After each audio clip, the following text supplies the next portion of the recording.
Chela Shaushi Nicole Butler Hooton. I'm a member of the San Carlos Apache tribe and the Confederated Tribes of Siletz Indians. I'm a second grade teacher in the Bethel School District in Eugene. So make sure that you have your supplies. Check in with your space where you are right now. Mrs. Butler's going to do that too, okay? I've taught at Irving for 14 years. 14 years I focused on creating strong connections with families, focusing on culturally responsive teaching, and equity in the classroom. Mr. Miles, can you unmute and read all of our agreements? Hello, Auntie Nicole Butler Hooton. Thanks for watching a little bit of my school board presentation. I thought that might be a good opening. Again, Nicole Butler Hooton. So happy to be here to tell you about my teacher story mini lesson today. So thinking back to that question, that critical question that sometimes teachers ask, and I often phrase it as there are many things that you will do in your educational career. What are some of those things that you're excited about? And get kids to talk and think about being actively engaged in deciding and being confident in what they want to set goals in.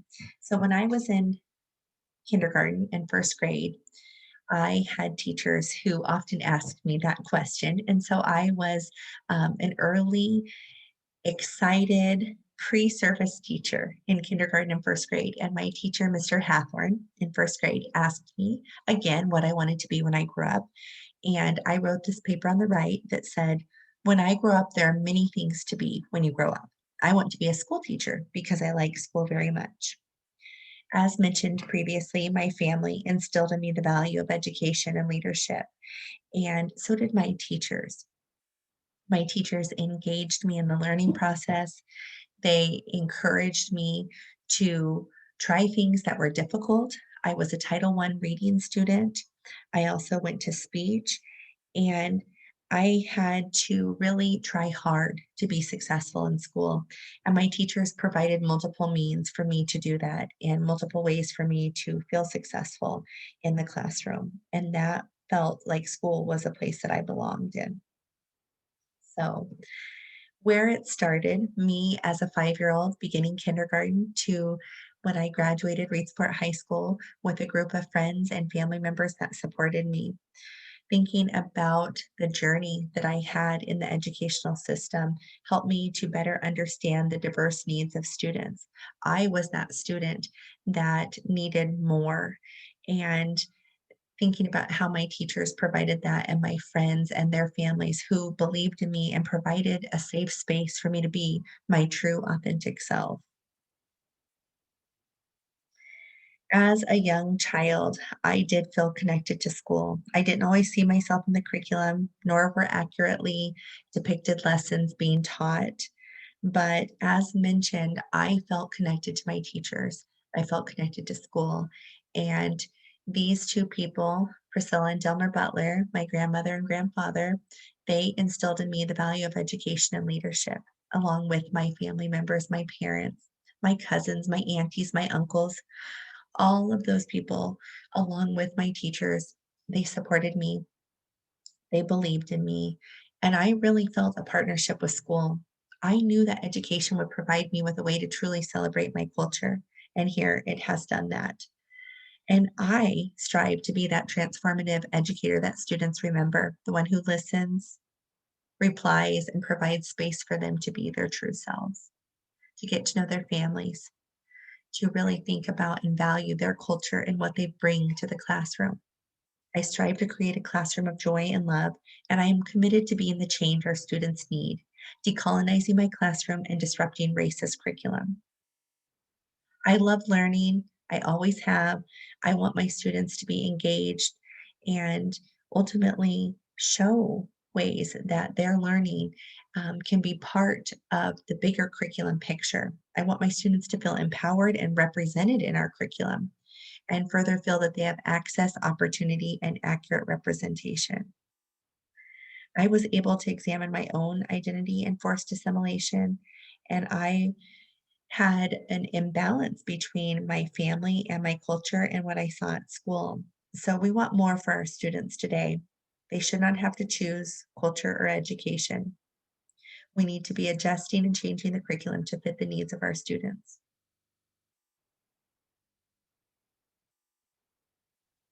As I navigated higher ed, I attended the University of Oregon. I was part of the Sapsik'ვალá program, which provided me long-term support and mentors who I still reach out to today, that taught me about leadership and commitment to education, and that really changed my equity lens. Here is a little bit of a reflection. Being a culturally responsive teacher is something that I pride myself on. I know that having roots in the Sapsik'ვალá program, the University of Oregon, and having access to curriculum-based education around Native culture and Indigenous studies and my heritage, it made me feel safe and it created a space for me. And that's what I hope to do for my students. I affirm that Indigenous children need to have access to a more truthful education that allows them to be their Indigenous self and focus on identity, language, and culture through accurate representation in their lives.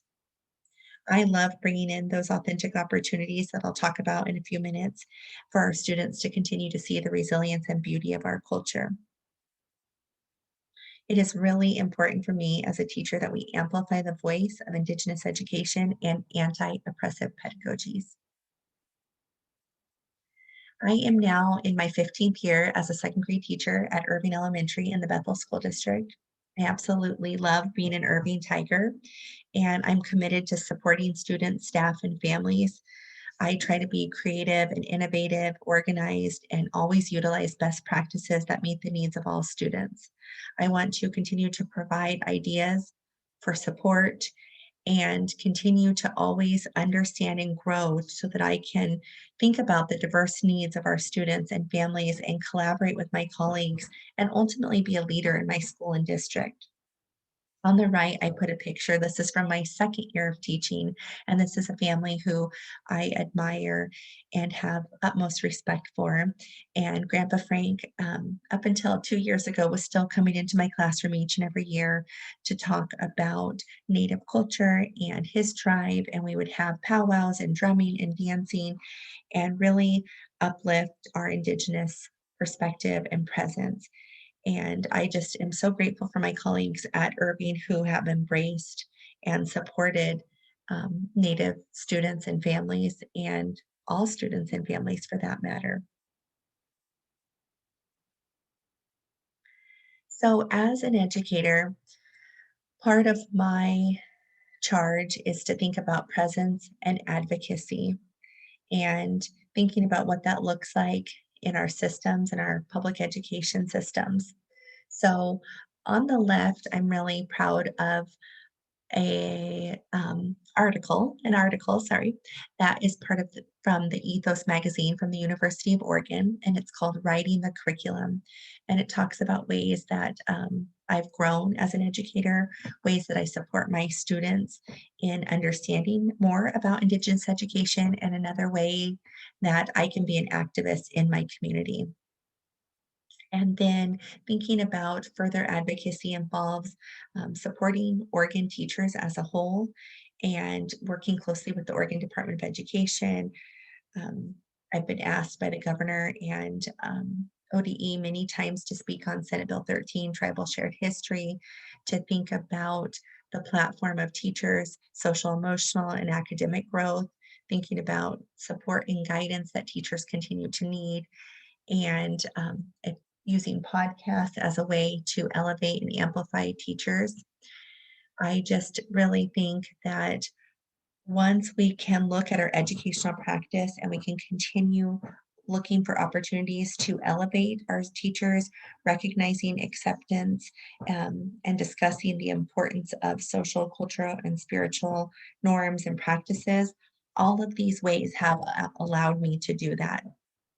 So, becoming a leader, becoming a voice for our students and our community members is so important. And I know that that will happen when you're all ready. I know that 10 years ago, I was not ready for this work, and I'm really excited to lead and be um, an educator that shows perseverance and stamina, and just trying to be actively engaged in ways to advocate for our profession and for our Native students. So, as many of you know, I was named the 2021 Oregon Teacher of the Year, the first Indigenous educator to win that award.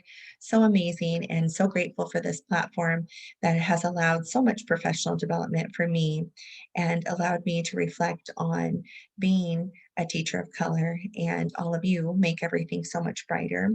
And thinking about our lived experience and how that can shape and guide our perspective as we teach.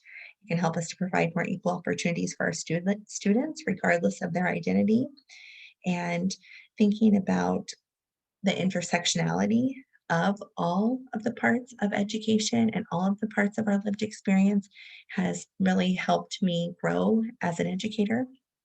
So I just love some of these pictures that show Teacher of the Year and so grateful for this platform and will continue to use it as a way to really propel forward movement with Indigenous education and thinking about culturally responsive teaching, multicultural education, social justice education, leadership, and always asking myself where I want to go next with this.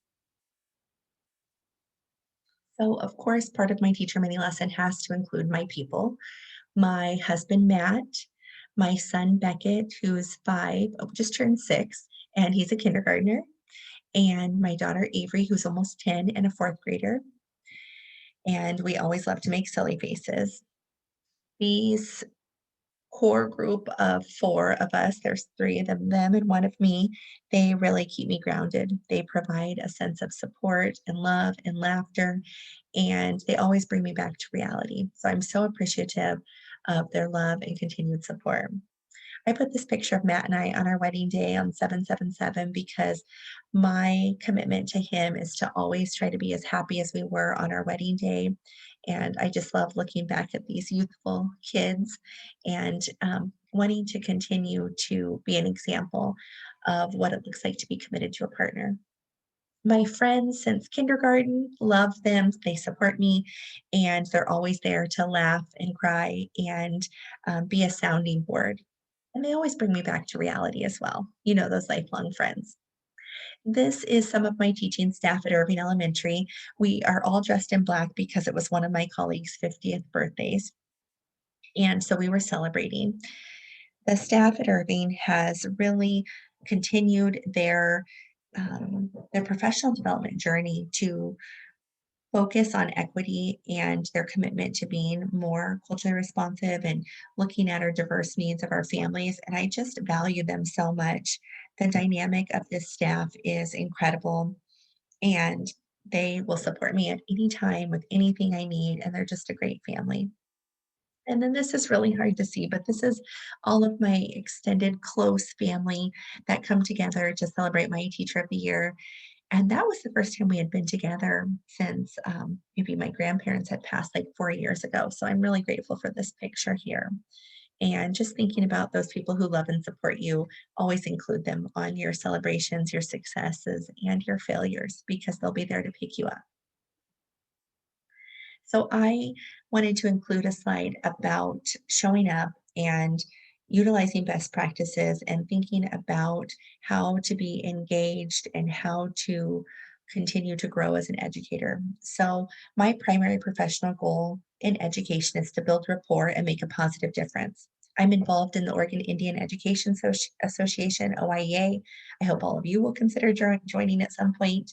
Eugene Education Association, Northwest Christian University Consortium, which is now Bushnell, the U of O Elementary Education Program, the University of Oregon Community Diversity Advisory Board Committee. That is so awesome to see the work and commitment of the U of O educational team. Something I recently joined is called the Western Regional Educators Network, that we establish and support affinity groups for our teachers of color. Oregon Empowerment Academy, which has been very instrumental in my platform to do the affinity group work, to talk about ways to support our Indigenous and BIPOC staff, and Bethel School District Professional Learning Community for culturally sustaining practices. So I'm really proud to be part of these groups. I hope to continue to provide a voice and articulate some of the needs that I feel are important for our students and families today. My hopes for you and the future of teaching. Education did not start with Black and Brown students in mind. Thinking about how we set up and support students for success. Access is always one thing that I continue to struggle with, and I hope that you will think about your platform, your voice, and think about ways to continue to elevate your voice because you're all amazing. Knowing that you do not have to be the expert. Equity work can be lonely. Having allies, building and growing your network opportunities, and becoming a more culturally responsive teacher. I am so grateful for this time with you all today. I hope that you were able to get a little insight into my teaching journey. And if I can provide any support for you, here's my email, nicole.butler@bethel.k12.or.us. Thank you. Rush 2.